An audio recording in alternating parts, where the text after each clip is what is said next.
What's up, guys? We're here with Voltage Games. Top 8, Toronto, Maximilian Reynolds, Hedge. the Goo. Let's get to it. All right. So first of all, I just want to explain the Dark Side of Dimension sleeves because I have ascended. Myself and Alex Lizgaith solved the format. Anime sleeves are the way to go. It's crazy. You go to the Dark Side of Dimensions. You play no real Zoodiacs in the tournament. It's insane. I'm not lying. I played a guy that played 3 scapegoats in his deck. I played against ABC. I played Pendulum. I literally played like 2 Zoodiacs, all of Swiss, which probably has a lot to do with why I did well because I did not prepare at all. But yeah, we'll get into the list. Crossed through the border, came back. That's all it is. That's all it is. So we played 2 Rat, just attack. 2 Ram. A lot of people, well, I was actually using 3 for a little bit, but that was a little cloggy. 3 Whip and 3 Thoroughblade. Nothing really new there. It's pretty standard. Maxi, Rip, 3 Ash. This card would have been really bad if I played Zoo, but shout out to the Dark Side of Dimensions. We didn't have to worry about that, so this card was amazing against all the other decks. Ogre was really good against like everything. Never really was upset about trying it. 3 Barrage. Really wanted to play 1, but you know, it's just Had to tech the other 2 in. had to tech 2, you know. Had to have 3 Tenkeys.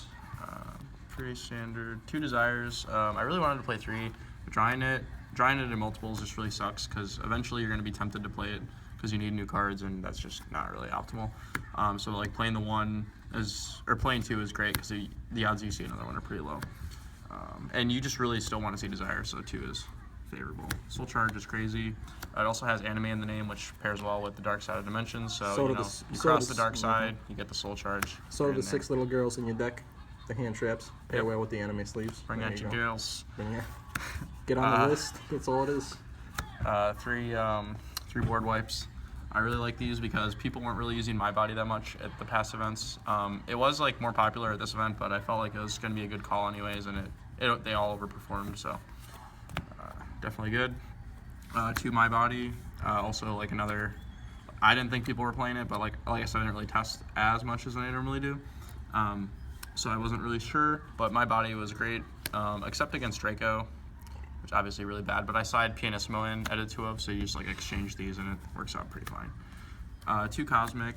I was going back and forth on this and Twin Twister. Noah really wanted me to use Twin Twister, but Jeff talked to me about it in the hotel room. We were kind of going back and forth, and we were like, well, if you Twin Twister a barrier, that really sucks because you can't play and you just lost 2 cards. So ultimately I went with Cosmic because if you have Cosmic set and they play like a Barrage, it's better to Cosmic it than to Twin Twister it if you like have to.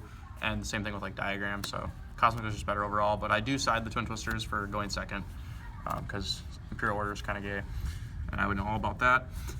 1 Book of Moon, because it's crazy. I don't know why anyone would cut this card. It's literally just another barrier.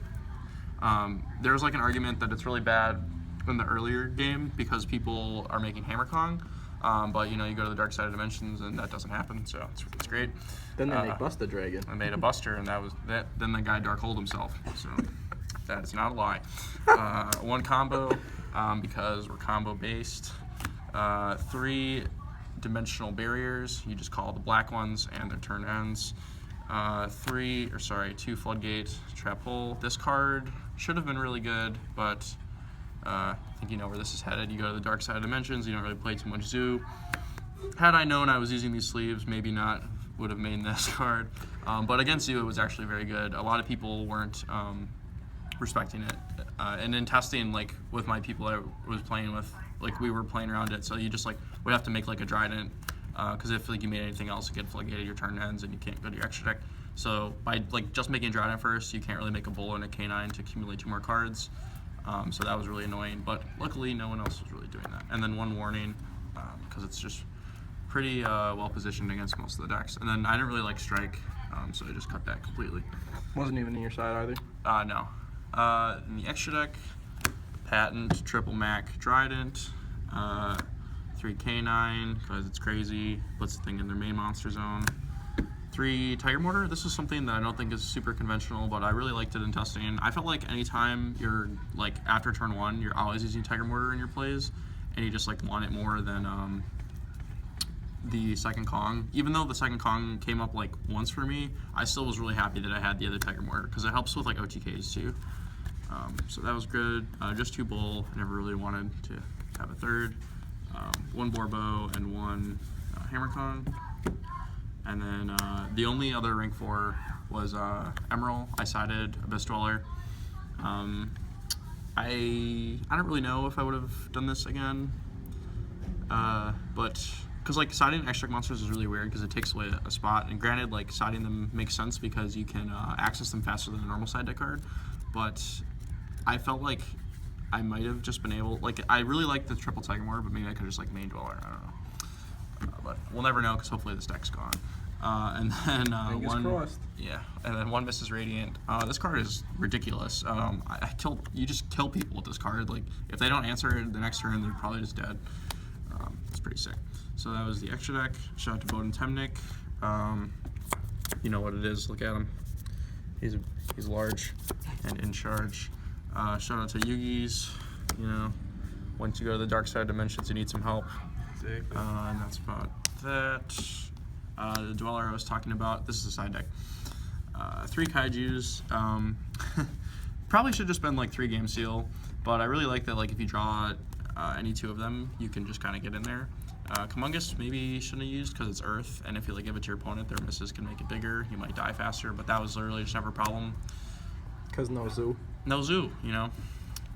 If I drew these in my top 8 match against Chris in Game 3, I probably would have had a better chance, but I just got destroyed. I drew like all zoo, no answers. 2 Pianissimo, like I was saying, you just put this in against Draco and swap out the My Bodies, and it was really good. This card is great. 2 Twin Twisters, like I was saying, you just want more back removal post side. 1 Mind Control, this is probably like the only interesting card in the deck, I think, pretty much. It's really neat because if you're playing against the mirror and you're like playing into a board and they bury you, you can just mind control one of their monsters and make Mrs. Radiant, and then like kill the other monster, so you like clear their whole board, which is pretty neat. Econ is pretty standardized. 3 Magic Deflector.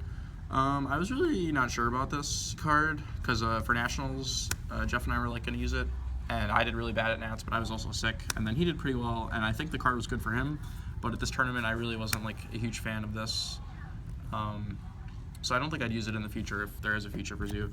And then 1 Imperial Order because it's just game. It's crazy. So that was the deck. Any shout outs? I have a lot of shout outs. I'd like to shout out the main person who pretty much made this all possible, my friend Ryan, Hebrew Lion from back home in Wisconsin, literally gave me the whole deck. I think I own like this Soul Charge and like a few small things, so shout out to him because I literally would not have a deck. Shout out to my friend Jordan for driving the whole way. It's always a good travel companion. Shout out to Jeff, he's playing Overwatch over there. Shout out to Voltage Games for being a great sponsor. Shout out to Mitchell and Toby McGuire. Literally, God. Couldn't have done it without him. Toby, you know, it's Toby, great. it was all yous. It was all him. Also, I'd like to shout out the Milwaukee County Zoo. If you want to check out some of these exhibits, you can get in there. We have some pandas going.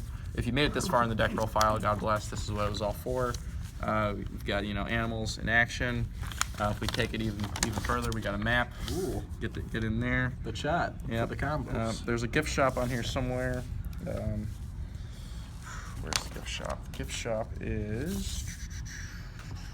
I found it. I was showing my opponents where the gift shop merchandise was. Merchandise, right you know. there. All right, There we get go. yourself a gift after you lose to Zoo. Go to the Flamingo Cafe. Maybe Flamingo Cafe. Meet some flamingos. That's all it is. Meet some Spidermans. That's really it. One last shout out to Noah Green. Really great testing partner. Even if we don't really test, we just like talk about Yu-Gi-Oh and we like accomplish a lot. So shout out to him. Thanks, Velma. Thank you, Velma. See you And later. Bowden is fat.